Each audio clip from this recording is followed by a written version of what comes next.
Hello friends, അകലെ latest review. Ritika രാധമ്മയോട് പറയുക, രാധമ്മയ്ക്ക് ഞാൻ രാജുവിനെ കല്യാണം കഴിക്കുന്നത് ഇഷ്ടമില്ലെന്ന് ഞാൻ അറിഞ്ഞിരുന്നെങ്കിൽ രാജുവിനെ കല്യാണം കഴിക്കാൻ കഴുത്ത് നീട്ടിക്കൊടുക്കില്ല എന്നല്ലേ നീ പറഞ്ഞുകൊണ്ട് വരുന്നത്. ചങ്കിൽ കൈവച്ചോണ്ട് ഋതിക പറയുക, രാധമ്മേ എനിക്ക് രാജുവിനെ ജീവന്. കരഞ്ഞോണ്ട് ഋതിക പറയുക, പക്ഷേ നിങ്ങൾക്കെല്ലാവർക്കും ഇങ്ങനെ എതിർപ്പുണ്ടായിരുന്നെന്ന് അറിഞ്ഞിരുന്നെങ്കിൽ ഞാൻ എൻ്റെ രാജുവിനെ മറക്കാൻ ശ്രമിക്കുമായിരുന്നു. എനിക്കതിന് കഴിയില്ലെങ്കിലും എന്നും പറഞ്ഞ ഋതികയ്ക്ക് ബാക്കി പറയാൻ പറ്റുന്നില്ല. ചങ്ക് പൊട്ടിക്കരയുവാണ്. രാധമ്മയും ഋതികയുടെ കണ്ണിലോട്ട് നോക്കുമ്പോൾ രാധമ്മയ്ക്കും വിഷമം വരുന്നുണ്ട്. പക്ഷേ അത് രാധമ്മയ്ക്ക് കാണിക്കാൻ പറ്റുന്നില്ല. പ്രിയയും അടുത്ത് നിൽപ്പുണ്ട്. പ്രിയയ്ക്കും ഋതികയുടെ ഈ സങ്കടമെല്ലാം കാണുമ്പോൾ പ്രിയയുടെ മനസ്സും ഒന്ന് ഇളകുന്നുണ്ട്. രണ്ട് കൈയും കൂപ്പി തൊഴുതുകൊണ്ട് ഋതിക രാധമ്മയോട് പറയുക, രാധമ്മ എന്നോട് ക്ഷമിക്കണം. അമ്മയില്ലാതെ വളർന്നു വന്നവളാ ഞാൻ.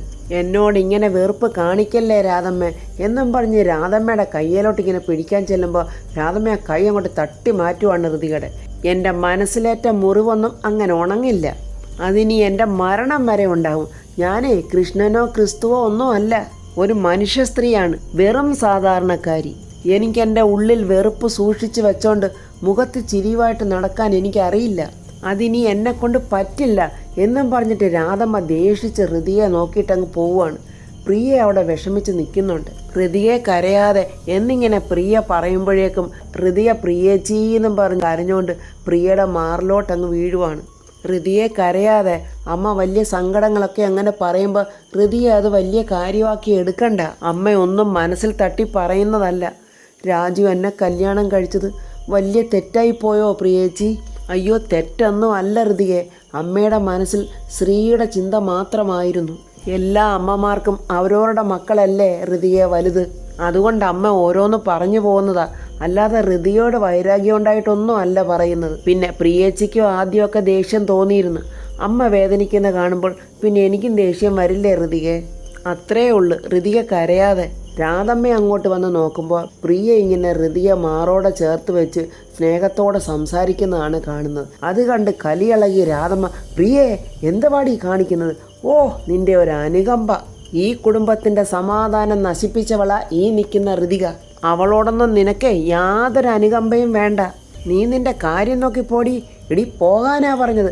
രാധമ്മയുടെ അലർച്ച കേട്ട് പ്രിയ അങ്ങ് പോവുകയാണ് അവിടുന്ന്. രാധമ്മ സമനില തെറ്റിപ്പോയതാണോ അതോ അവൾ അഭിനയിക്കുവാണോ എന്നൊന്നും അറിയില്ല. അവൾ വലിയ ദേഷ്യത്തോടെ ഋതിയോട് പറയുക, കണ്ട പാവമാണെന്നോ തോന്നും, പിന്നല്ലേ അറിഞ്ഞത് മനസ്സ് മുഴുക്ക വിഷവാന്ന്. ഇങ്ങനെയുള്ളവരെ കണി കണ്ട ജന്മം തന്നെ തൊലയും എന്ന് പറഞ്ഞിട്ട് രാധമ്മ അങ്ങ് പോവുകയാണ്. ഋതിക അവിടെ നിന്ന് പട്ടി മോങ്ങുന്ന പോലെ മോങ്ങുക. അത്രയ്ക്ക് മോങ്ങിയിട്ടൊന്നും ഒരു കാര്യമില്ല ഋതിക. നീ ആരാണ്? നിന്റെ സ്ഥാനം എന്താണ്?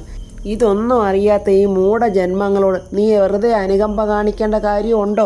ജയന്നാണ്ട ദൈവമേ, വലിയൊരു എക്സിക്യൂട്ടീവ് ലുക്കിൽ പാൻറ്റും കോട്ടും കൂളിംഗ് ഗ്ലാസ്സും ഒക്കെ വെച്ച് ഒരു ഓഫീസ് സെറ്റപ്പ് ഒക്കെ ചെയ്ത് അവിടെ അങ്ങനെ നിൽക്കുവാണ്. എന്താ ആളിൻ്റെ ഒരു ഗമയും ഗെറ്റപ്പും ഒക്കെ. അവിടെ ഇരിക്കുന്ന കൃഷ്ണ ഭഗവാന്റെ മുമ്പിൽ വിളക്കും ചന്ദനത്തിരിയൊക്കെ കത്തിച്ച് തൊഴുതിട്ട് പറയുന്നു, എൻ്റെ ഭഗവാനെ എന്നെ കാത്തുരക്ഷിക്കണേ. ലേശം തരികടയൊക്കെ കാണിക്കുന്ന ആളാണല്ലോ എൻ്റെ കൃഷ്ണൻ. അതുകൊണ്ടാണ് ഞാൻ ഭഗവാന്റെ ആരാധകനായത്. ഡെയിലി വെണ്ണ കട്ടുണ്ടെന്ന കഥയൊക്കെ ഞാൻ ഒത്തിരി കേട്ടിട്ടുണ്ട്. പിന്നെയില്ല, പെണ്ണുങ്ങളുടെ ചേലയൊക്കെ എടുത്തോണ്ട് അരയാലും കൊമ്പത്തൊക്കെ പോയി ഇരുന്നില്ലേ, അതൊക്കെ എനിക്ക് ഭയങ്കര ഇഷ്ടമാണ് കേട്ടോ. ഞാനേ ഇവിടെ ജീവിക്കാൻ വേണ്ടി കുറച്ച് കള്ളത്തരങ്ങളൊക്കെ കാണിക്കാൻ പോവുക. ഒന്ന് കണ്ണടച്ചേക്കണം. അതുമാത്രവുമല്ല, എന്നെ ഒന്ന് രക്ഷിക്കുകയും വേണം. അതാണ്ട് ഞാനീ ഇട്ടു തന്നേക്കുന്ന തുളസിമാലയുണ്ടല്ലോ, ഇതിനൊക്കെ കുറച്ച് പൈസയൊക്കെ ചിലവാക്കിയിട്ടുണ്ട്, മറന്നുകളയല്ലേ എന്നൊക്കെ പറഞ്ഞിട്ട് ആ കറങ്ങുന്ന കസേര കയറി ഇരുന്നൊന്ന് കറങ്ങി ആ ടേബിളിൻ്റെ അടുത്തൊക്കെ ഇങ്ങനെ ഗമയിലിരുന്നിട്ട് ഇവന്മാരെ കാണുന്നില്ലല്ലോ എന്ന് പറയുമ്പോൾ അവിടെ രണ്ടുപേരങ്ങോട്ട് വരുന്നുണ്ട്. പെട്ടെന്ന് ജയൻ ഫോൺ എടുത്തിട്ട്, ഹലോ തേജാബായി. ആ ചെയർലിന് ഇങ്ങോട്ട് കറങ്ങിക്കൊണ്ടാണ് പറയുന്നത്, ആ കൺസ്ട്രക്ഷൻ്റെ കാര്യമൊക്കെ എന്തൊക്കെയായി? വർക്ക് നടന്നില്ലെന്നോ? അതൊന്നും പറയാൻ പറ്റില്ല. 10-ാം തീയതിക്ക് മുമ്പ് തന്നെ വർക്ക് നടന്നു കഴിഞ്ഞിരിക്കണം. അല്ലെങ്കിൽ പിന്നെ ഞാൻ ഈ എഗ്രിമെൻറ്റിൽ നിന്ന് അങ്ങ് പിന്മാറും. ഇതൊക്കെയാ വന്നവരെ കാണിക്കാനുള്ള ജാടയാണ്. അവർക്കിതൊന്നും മനസ്സിലായില്ല. പെട്ടെന്ന് ജയൻ ഫോൺ കട്ട് ചെയ്തിട്ട് ഇരിക്കി എന്ന് അവരോട് പറയുന്നുണ്ട്. എന്നിട്ട് വലിയ തിരക്കുള്ള ഒരു മനുഷ്യനാ ഞാനെന്ന് കാണിക്കാൻ വേണ്ടി അടുത്ത ഫോൺ ചെയ്യുവാണ്. കുറച്ചൊന്നുമല്ല ജയൻ കാണിക്കുന്ന അഹങ്കാരം. പെട്ടെന്ന് ഫോൺ എടുത്തിട്ട് കളക്ടർ കോടീശ്വര റാവു അല്ലേ, ഞാൻ ജയചന്ദ്ര വർമ്മയാണ് സംസാരിക്കുന്നത്. ഏത് വർമ്മ? മോനെ ജയ, നീ കൊച്ചമ്മണിയുടെ മോൻ തന്നെ. വന്നിരിക്കുന്നവരുടെ മുഖത്തോട്ട് നോക്കി ഫോണിൽ പറയുവാണ്, മണിമംഗലത്തെ ജയചന്ദ്ര വർമ്മ. ഞാൻ പറഞ്ഞ കാര്യം എന്തായി? എസ്സിൽ കൂടുതൽ പറയാൻ ജയൻ അറിയില്ലല്ലോ. കറക്റ്റ് 2 വാക്ക് ഏതായാലും ജയൻ പഠിച്ചു കഴിഞ്ഞു. അയ്യോ 2 അല്ല 3 വാക്ക് പഠിച്ച് താങ്ക് യു എന്നും പറയുന്നുണ്ട്. എന്നിട്ട് വലിയ ഗമേല ചേറയിലൊന്ന് കറങ്ങിയിട്ട് അവരോട് ചോദിക്കുന്നു, പറയൂ, എന്താ നിങ്ങൾ വന്നത്? അത് ഞങ്ങളെ മിസ്റ്റർ സുശീലൻ പറഞ്ഞിട്ട് വന്നതാണ്. ഓ സുശീലൻ എന്നെ വിളിച്ചിരുന്നു. ആ ലാപ്ടോപ്പുകൾ കച്ചവടമാക്കുന്ന കാര്യമല്ലേ? അതെ എന്ന് വന്നവരും പറയുന്നുണ്ട്. ആ മോഡൽ ലാപ്ടോപ്പുകൾ വിറ്റ് പോകുന്നില്ലെന്നും അതിന് നിറയെ കംപ്ലൈൻ്റ് ആണെന്നൊക്കെ ഞാൻ നേരത്തെ അറിഞ്ഞിരുന്നു. വന്നവരൊരാൾ പറയുന്നു, കംപ്ലൈൻ്റ് ഒന്നുമില്ല സാറേ, പക്ഷേ ആ മോഡൽ അത്ര സക്സസ് ആയില്ലായിരുന്നു. അത്രേ ഉള്ളായിരുന്നു. ഞാനൊരു സോഫ്റ്റ്വെയർ എഞ്ചിനീയർ ആണ്. രാധമ്മയുടെ അടുക്കളയിൽ നിന്ന് വലിച്ചു വാരി തിന്നുന്ന ചോറിൻ്റെ വയറല്ല പറയേണ്ടത്. കേട്ടോ മോനെ ജയ? അവരൊരിക്കൽ കൂടി ചോദിക്കുന്ന, സാറിൻ്റെ പേരെന്താണ്?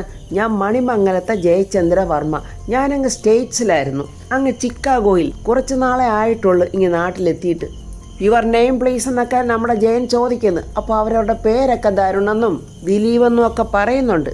ആക്ച്വലി ഞാൻ സ്റ്റേറ്റ്സിൽ നിന്ന് ഇങ്ങോട്ട് വരാറുണ്ടായ കാരണം മിനിസ്റ്റർ പ്രതാപവർമ്മയ്ക്ക് വേണ്ടി എൻ്റെ അളിയനെ ഹെൽപ്പ് ചെയ്യാൻ വേണ്ടിയാണ്. എൻ്റെ അളിയനെ പ്രതാപവർമ്മയുടെ PA. സത്യം പറഞ്ഞാൽ ഈ എഡ്യൂക്കേഷൻ രംഗത്ത് മിനിസ്റ്റർ പ്രതാപവർമ്മയുടെ മാസ്റ്റർ ബ്രെയിൻ ഞാനാണ്. എൻ്റെ പൊന്നോ, ഇത്രയൊക്കെ തള്ളണോ ജയ? അങ്ങനെയാണെങ്കിൽ ജയൻ സാറെ, മിനിസ്റ്ററുടെ സൈൻ ഈ ഫയലിലൊന്ന് ഞങ്ങൾക്ക് മേടിച്ചു തരണം. പിന്നെ അത് MDയുടെ കയ്യിൽ കൊടുത്തിട്ട് കാര്യങ്ങളൊക്കെ പെട്ടെന്ന് വർക്കൗട്ടാക്കാം. സാറിൻ്റെ കമ്മീഷനും ഞങ്ങൾ തരാം. ഞാനിത്ര വളഞ്ഞ വഴികളൊന്നും നോക്കാത്ത ആളാണ്. പിന്നെ സുശീലൻ പറഞ്ഞതുകൊണ്ട് ഞാൻ ചെയ്യാം. പിന്നെ കമ്മീഷൻ നിങ്ങൾ എത്ര ശതമാനം തരും? അത് 15% കമ്മീഷൻ ഞങ്ങൾ തരും. 15% കമ്മീഷനോ? അതൊന്നും പോരാ. ഒരു 37% കമ്മീഷനെങ്കിലും വേണം. ഈ 37% കമ്മീഷൻ കിട്ടാതെ ഈ ഡീല് നടക്കില്ലെന്ന് അമ്മ പറഞ്ഞു. അമ്മയോ? ഏതമ്മ? അമ്മയെ അറിയില്ലേ? സൂര്യമംഗലത്തെ രാജരാജേശ്വരി വർമ്മ. അയ്യോ എൻ്റെ പൊന്നോ, ആരായി വരുന്നത്? കൊച്ചമ്മണിയുടെ ലുക്ക് കണ്ടോ? യഥാർത്ഥ സൂര്യമംഗലം കൊട്ടാരത്തിലെ സരസ്വതി അമ്മ പോലും തോറ്റുപോകും. ആ ഒരു ലുക്കിലാണ് നമ്മുടെ കൊച്ചമ്മണിയുടെ വരവ്. ഈ അമ്മ പറയുന്നതനുസരിച്ച് വർമ്മ സാറ് ചലിക്കൂ. നാണ്ട പറഞ്ഞു തീർന്നില്ല, താണ്ട അമ്മ വന്നല്ലോ. പെട്ടെന്ന് ഭയങ്കര റെസ്പെക്റ്റോടെ ജയൻ എഴുന്നേറ്റിയെന്ന് കൊച്ചമ്മണിയെ പിടിച്ച് ആ ചേറയിലോട്ട് ഇരുത്തുവാണ്. അതൊക്കെ കണ്ട പാവത്തുങ്ങൾ എഴുന്നേറ്റൊക്കെ അങ്ങ് നിൽക്കുവാണ്. കൊച്ചമ്മയുടെ ലുക്കും ഭാവവും ഒന്നും പറയാനില്ല. സരസ്വതി അമ്മയുടെ സംസാരവും ഭാവവും എല്ലാം കോപ്പി അടിച്ചിട്ടാണ് വന്നിരിക്കുന്നത്. എന്നിട്ട് പറയുന്നത്, അമിത ബഹുമാനമൊന്നും വേണ്ട, ഞാൻ വലിയ ദേഷ്യക്കാരിയാണ്, അതുകൊണ്ട് നിങ്ങൾ ഇരുന്നോ. സംഗതിയാകെ ഇപ്പം ചളവാക്കി കൈത്തരുമെന്ന് ജയന് മനസ്സിലായി. പെട്ടെന്ന് ജയൻ, അമ്മ ഇങ്ങോട്ടൊന്ന് വന്നേ എന്നും പറഞ്ഞ് കൊച്ചമ്മണിയെ വിളിച്ചുകൊണ്ട് അങ്ങോട്ട് പോകുന്നുണ്ട്. 2 കൈവെടുത്ത് തൊഴുതൊട്ട് ജയൻ പറയുക, എൻ്റെ പൊന്നമ്മേ, ഇംഗ്ലീഷൊന്നും പറഞ്ഞ് ദൈവത്തെ ഓർത്ത് എന്നെ നാറ്റിക്കല്ലേ. ഞാൻ എങ്ങനെങ്കിലും ഈ കച്ചവടം ഒന്ന് നടത്തിയെടുത്തോട്ടെ. നിങ്ങൾ ഒരു രാഷ്ട്രീയ നേതാവായിട്ട് അവിടെ എങ്ങനെങ്കിലും അങ്ങ് ഇരുന്ന് തന്നാൽ മതി. അമ്മയുടെ മോൻ ജയനുണ്ടല്ലോ, ഞാനിപ്പം മണിമംഗലത്തെ ജയചന്ദ്ര വർമ്മയാണ്. എൻ്റെ അമ്മ ആരാന്നറിയാവോ? സൂര്യമംഗലത്തെ രാജരാജേശ്വരി വർമ്മ. എടാ, ആ പേരിടുന്നതിനേക്കാളും നല്ലതല്ലായിരുന്നോ ആര്യാദേവി വർമ്മയെന്നിട്ടാ പോരായിരുന്നോ?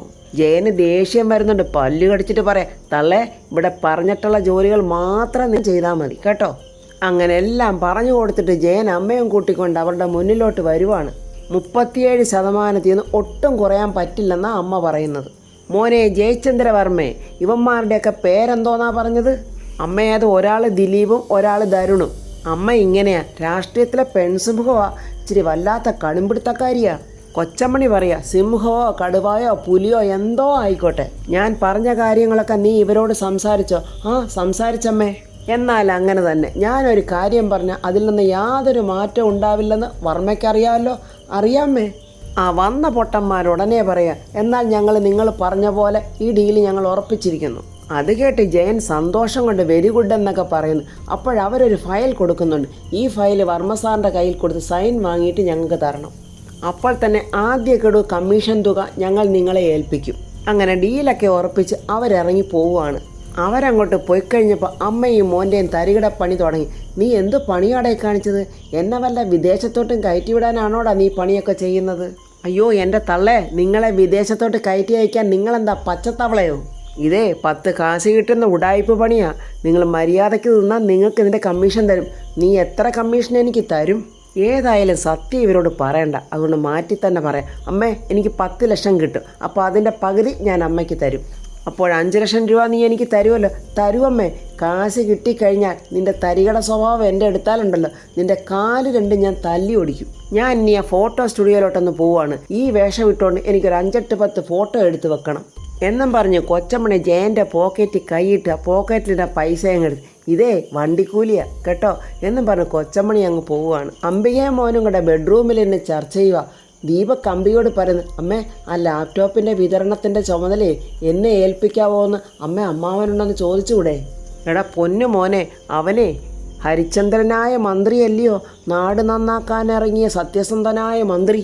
സ്വന്തക്കാർക്കും ബന്ധുക്കൾക്കും ഒന്നും അത്തരം സൗജന്യങ്ങളൊക്കെ അവൻ ചെയ്യുമെന്ന് എനിക്ക് തോന്നുന്നില്ല. നീ ഒരു കാര്യം ചെയ്യ്, ആ ഫയലൊന്ന് വാങ്ങിച്ച് സ്റ്റഡി ചെയ്യണം. അമ്മേ, ദാണ്ട വല്യമ്മാവും വരുന്നുണ്ട്. രാജു കുറച്ച് ഫയലൊക്കെ കൊണ്ട് പ്രതാപനെ കാണിക്കുന്നുണ്ട്. പ്രതാപൻ അതിലൊക്കെ സൈൻ ചെയ്തിട്ട് രാജുവിനോട് പറയുന്നു, this is the most important file. വളരെ സൂക്ഷിച്ച് കൈകാര്യം ചെയ്യേണ്ട ഫയലാണ് ഇത്. ദീപക് അടുത്തു നിന്ന് കേൾക്കുവാണ്.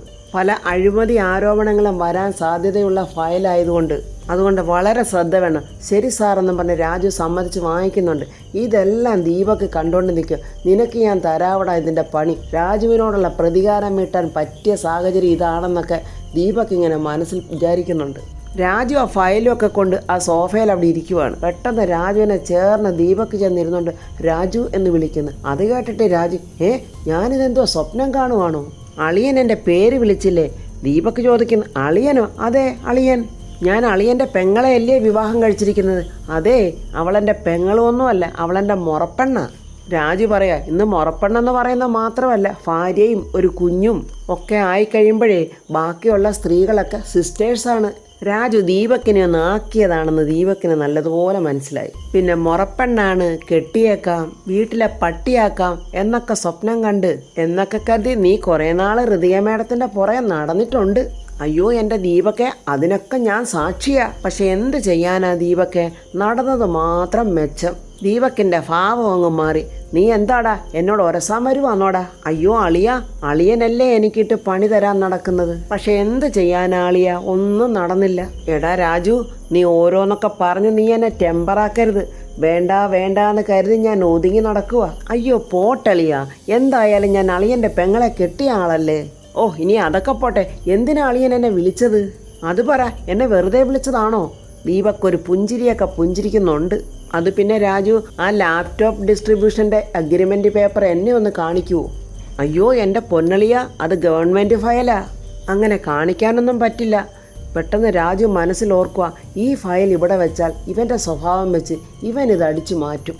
എന്നിട്ടവൻ എന്തെങ്കിലും ഒരു വേല ഇതിൽ ഒപ്പിക്കും. അതുകൊണ്ട് ഇതിവിടെ വെക്കണ്ട, വീട്ടിലോട്ട് തന്നെ കൊണ്ടുപോകാം. മോനെ രാജു, ഇവനേക്കാ വലിയ പുലിയാ വായുമ്പോളെന്ന് നിന്നെ വിഴുങ്ങാൻ നിന്റെ വീട്ടിലിരിക്കുന്നത്. അങ്ങനെ ആ ദിലീപിൻ്റെ അടുത്ത് ധരൻ വന്ന് പറഞ്ഞു, ആ ജയചന്ദ്രവർമ്മ സാറിനെ വിളിച്ചെന്ന് ഓർമ്മിപ്പിക്കണ്ടേ നാളത്തെ കാര്യം? അയ്യോ പിന്നെ, ഓർമ്മിപ്പിച്ച ഏതായാലും നല്ല കാര്യമായിപ്പോയി. സുശീലനും ജയനും കൂടെ സംസാരിച്ചുകൊണ്ട് നിൽക്കുന്ന സമയത്ത് ആ ദിലീപൻ വിളിക്കുന്നുണ്ട് ജയനെ. ഹലോ, ഇത് ജയചന്ദ്രവർമ്മയല്ലേ എന്ന് അവർ ചോദിക്കുമ്പോൾ, ജയചന്ദ്രവർമ്മയോ? ഏത് ജയചന്ദ്രവർമ്മ? ജയൻ ചോദിക്കുക. അവരോട് പറഞ്ഞ പേര് പോലും ആ പൊട്ടം മറന്നുപോയി. പെട്ടെന്ന് ജയന് മനസ്സിലായി ഇത് മറ്റേവരാണെന്ന്. ഹലോ, ജയചന്ദ്രവർമ്മ സ്പീക്കിംഗ്, പറഞ്ഞോ എന്നൊക്കെ ജയൻ തട്ടി വിടുന്നുണ്ട്. സാറേ, അത് നാളെ തന്നെ മിനിസ്റ്ററെ കൊണ്ട് ഒപ്പിടിച്ച് തരണം. നിങ്ങൾ ധൈര്യമായിട്ടിരിക്കും. മണിമംഗലത്തെ ജയചന്ദ്രവർമ്മ ഒരു കാര്യം ഏറ്റാൽ. അത് കേട്ട് അവരും വലിയ സന്തോഷത്തിൽ നിൽക്കുവാണ്. സുശീലൻ ചോദിക്കും, നീ ആരാടാ, മണിമംഗലത്തെ ജയചന്ദ്രവർമ്മയോ? എടാ സുശീല, ആ ഫയൽ എങ്ങനെ എടുക്കുന്നതെന്ന് ഓർത്തിട്ട് ഒരു പിടിയും കിട്ടുന്നില്ല. എടാ, നിൻ്റെ ബന്ധുവീടല്ലേ മന്ത്രിയുടെ വീട്? രാത്രിയിൽ അവിടെ ഒളിച്ചു കയറണം, എന്നിട്ട് ആ ഫയൽ നീ അവിടെ നിന്ന് എടുത്ത് മാറ്റണം. എടാ, അത് മിനിസ്റ്ററിൻ്റെ വീടല്ലേ. എടാ, അവിടെ താഴെ ഡ്യൂട്ടിക്ക് നിൽക്കുന്ന പോലീസുകാരെ കാണത്തില്ലേ? എൻ്റെ ജയ, വർമ്മ സാർ താമസിക്കുന്ന മന്ത്രിമന്ദിരത്തിലല്ല, അയാളുടെ സ്വന്തം വീട്ടിലാണ്. എടാ, എന്നെ അവരെങ്ങാനും കണ്ട് പിടിച്ചാലോ? അതെ, അളിയൻ രാജുവിനെ തിരക്കി വന്നതാണെന്നങ്ങ് പറഞ്ഞാൽ മതി. എടാ, കുറച്ച് പൈസ ഉണ്ടാക്കണമെങ്കിൽ കുറച്ചൊക്കെ ഇതുപോലെ ബുദ്ധിമുട്ടണം. അപ്പോൾ ഫ്രണ്ട്സ്, ജയൻ പ്രതാപവർമ്മയുടെ വീട്ടിൽ ഫയലെടുക്കാൻ പോകുമോ, അതോ അതിന് മുമ്പ് തന്നെ രാജു ജയൻ്റെ മുന്നിൽ തന്നെ ആ ഫയൽ കൊണ്ടുവന്ന് വെക്കുമോ എന്നുള്ളതൊക്കെ നാളത്തെ റിവ്യൂവിൽ പറയാം. എൻ്റെ ഈ റിവ്യൂ ഇഷ്ടപ്പെട്ട ലൈക്കും കമൻസും, സബ്സ്ക്രൈബ് ചെയ്യാത്തവർ സബ്സ്ക്രൈബ് ചെയ്യണേ.